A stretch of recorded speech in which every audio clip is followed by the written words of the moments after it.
Railway recruitment cell north eastern railway Gorakhpur की तरफ से अप्रेंटिसशिप की वैकेंसी निकाली गई थी 2025-26 में, जिसकी आपकी ज्वाइनिंग होनी थी। तो यहाँ पे फाइनली आप सबका इंतज़ार ख़त्म हुआ और पहली मेरिट लिस्ट यहाँ पे आउट हो चुकी है, जिसमें सेलेक्टेड कैंडिडेट्स का पूरा नाम और डीवी शेड्यूल दिया हुआ है। साथ ही साथ यहाँ पे कट ऑफ लिस्ट भी आ चुकी है, जिसमें आपको ट्रेड वाइज और कैटेगरी वाइज दिख जाएगा किस कैटेगरी में किस ट्रेड में कितने परसेंटेज पे आप सबका सिलेक्शन हुआ है। इसके बाद यहाँ पे अगर आपका इस कट ऑफ परसेंटेज से थोड़ा बहुत कम परसेंटेज है तो आपको सेकेंड लिस्ट का वेट करना होगा, उसमें आपका नाम आ सकता है। साथ में मेडिकल फिटनेस का फॉर्मेट भी यहाँ पे जारी कर दिया गया, जिसको आप लोग बनवा सकते हैं।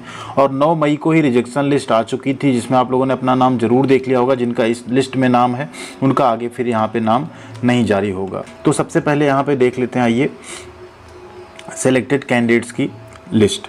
अब अगर इस लिस्ट में आप देखें तो ये प्रोविजनल लिस्ट है। आप डॉक्यूमेंट वेरिफिकेशन करवाएंगे, उसके बाद फाइनल आपका यहाँ पे सिलेक्शन होगा तो सिलेक्शन लिस्ट फिर से यहाँ पे जारी की जाएगी। क्या क्या डॉक्यूमेंट आपको लेके जाना है? सबसे पहले तो आपने जो आवेदन भरा है ऑनलाइन एप्लीकेशन, उसका आपको कॉपी ले जाना है। 10वीं की मार्कशीट और सर्टिफिकेट आपको ले जाना है। ITI की मार्कशीट और सर्टिफिकेट आपको ले जाना है। मेडिकल फिटनेस जो प्रोफार्मा उस पर बनवा के आपको ले जाना है सरकारी अस्पताल से। एक ID प्रूफ यानी आधार कार्ड का फ़ोटो एंड ओरिजिनल आपको ले जाना है, ओरिजिनल भी साथ में फ़ोटोकॉपी भी। पासपोर्ट साइज़ के 2 फोटोग्राफ आपको ले जाने हैं, 2 क्या आप 4 ले जाइएगा कम से कम। एंड अगर आप जिस रिजर्व कैटेगरी में आते हैं जिसमें आपको आरक्षण मिला हुआ है तो उसका आपको ओरिजिनल सर्टिफिकेट और फोटोकॉपी ले जानी है। इसके बाद इसके अलावा अगर कोई आपका यहाँ पे सर्टिफिकेट है, ठीक है, तो वो आपको ले जाना है, जैसे PWD हो गया, एक्स सर्विसमैन हो गया, तो ये सारी चीज़ें आपको ले जानी है। इसमें एक और चीज़ दिया गया, जो आपके नाम के सामने डेट दी गई है, अगर आप उस टाइम पे रिपोर्ट नहीं करते हैं तो आपको किसी अन्य डेट में भाग नहीं लेने दिया जाएगा। लेकिन अगर कोई ऐसा कारण आ जाता है जिस वजह से आप वहाँ नहीं पहुँच पाते, कोई मेडिकल इमरजेंसी आ गई या कोई आपका एग्ज़ाम आ गया, तो आप प्रॉपर एक डॉक्यूमेंट लेके अगर आप एब्सेंट रह जाते हैं अपनी डेट पे, तो आप 3 जून को 10 बजे वहाँ पहुँच सकते हैं। तो आपको वहाँ पे DV के लिए एंट्री दे दी जाएगी, लेकिन आपको वो रीज़न जो रहेगा ना, उसका आपको प्रॉपर एक साक्ष्य प्रस्तुत करना होगा। जैसे आप मान लीजिए बीमार हो गए तो उसका आपको एक सर्टिफिकेट देना होगा। आपका मान लीजिए कोई एग्ज़ाम वगैरह था, आप उस टाइम नहीं पहुंच पाए, तो उसका आपको वहां पे देना पड़ सकता है डिटेल, ठीक है। तो ये है। अब नीचे यहाँ आपको जाना कहाँ है, तो आपको जाना होगा रेलवे रिक्रूटमेंट सेल गोरखपुर, वहीं आपका यहाँ पे होगा। एंड सिलेक्शन इसमें 3 गुना कैंडिडेट्स को बुलाया गया है। 10वीं प्लस ITI के आधार पे आपकी मेरिट लिस्ट बनाई गई है। अब 3 गुने अगर वहाँ पूरे पहुँच जाते हैं और उसके बाद 1 गुना तक उसमें ज्वाइन कराएंगे जितनी वैकेंसी है, अगर उसके बाद सीट बचती है तो सेकेंड मेरिट लिस्ट भी यहाँ पे जारी किया जाएगा। जनरली आता ही है, क्योंकि बहुत सारे कैंडिडेट्स एब्सेंट रह जाते हैं। अब आप लोग इसमें अपना नाम सर्च करके सेलेक्ट करके बताइएगा कि आपका चयन इसमें हुआ या नहीं। तो यहाँ आप देख सकते हैं ट्रेड, इसमें आपको ट्रेड वाइज चीज़ें ऐसी मिलेंगी, जैसे आपका नाम है फिटर, फिर सामने 28 तारीख देखिए यहाँ पे, फिर वेल्डर आ गया 27 को है। तो ये कोई ट्रेड वाइज लिस्ट नहीं है, ये आपको ध्यान रखना। इन्होंने क्या किया ना, रजिस्ट्रेशन ID वाइज लिस्ट बनाई है।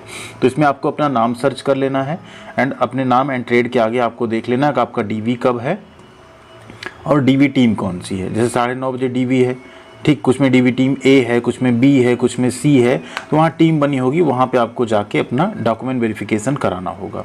तो इस तरीके से आप देख सकते हैं टोटल 61 पेज की लिस्ट है, जिसमें सभी जो सिलेक्टेड कैंडिडेट्स हैं DV के लिए उनका नाम यहाँ पे दिया गया है। और 2 जून तक यहाँ पे आपका डॉक्यूमेंट वेरिफिकेशन चलने वाला है। 2 जून तक अगर किसी रीजन से आप एब्सेंट है तो आप 3 जून को वहाँ पहुँच सकते हैं। ABCD 4 तरह की यहाँ पे DV टीम बनाई गई हैं, जिसमें भी आपका नाम आएगा वहाँ आप जाएंगे तो वहाँ पे स्लॉट लिखा रहेगा कि आपको किस टीम में जाना है DV कराने के लिए, उसी में आपको जाना होगा। तो ये पूरी 61 पेज की लिस्ट है। इसमें आप डायरेक्ट यहाँ पे Ctrl F भी करके देख सकते हैं। फाइंड इन पेज आप करेंगे, अपना नाम सर्च करेंगे तो आपको वो चीज़ दिख जाएगी, ठीक है। अब बात कर लेते हैं कट ऑफ कितना गया है।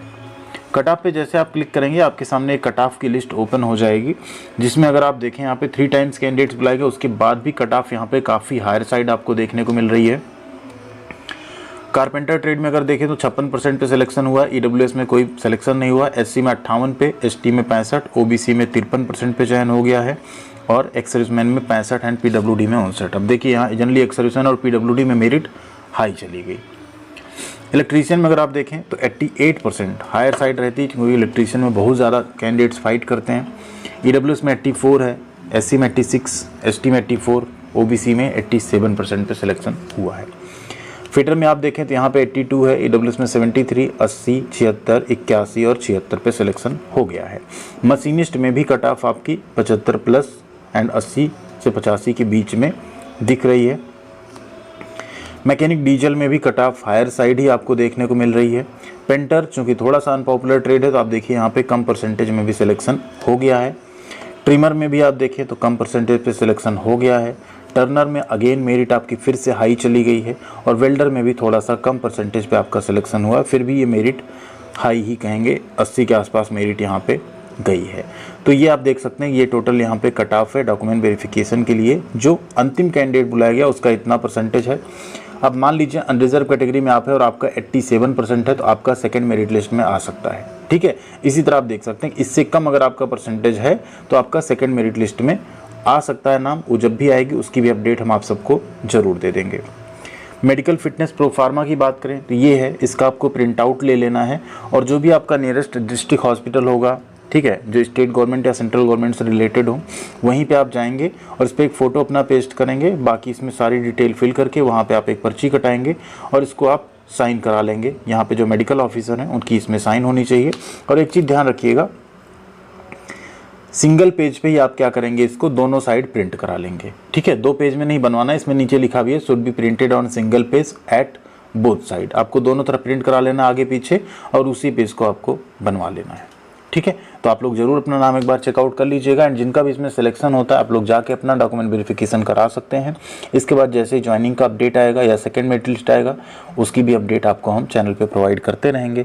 रेलवे अप्रेंटिसशिप करने पे आपको 3 से 4 बेनिफिट मिल जाते हैं जो कि हम बार बार आपको बता चुके हैं। पहला, रेलवे से अप्रेंटिसशिप करने पे आपको ग्रुप डी में वेटेज मिलता है 20% का, 1/3 का वेटेज मिलता है एग्जाम में। पीईटी में आपको छूट मिल जाती है, एएलपी में आपको एज में छूट मिल जाती है, टेक्नीशियन में आपको ट्रेनिंग में छूट मिल जाती है एंड साथ में अप्रेंटिसशिप जो आप कर रहे हैं ये 1 साल के एक्सपीरियंस के बराबर होता है। तो कई सारी रेलवे के अलावा जॉब आती हैं गवर्नमेंट जॉब, उसमें आप फॉर्म भरने के लिए एलिजिबल रहते हैं। ये सारे बेनिफिट आपको सिर्फ रेलवे अप्रेंटिसशिप करने से मिलते हैं। बाकी अप्रेंटिसशिप करने से आपको सिर्फ गिने चुने 1-2 बेनिफिट ही मिलते हैं। Thank you.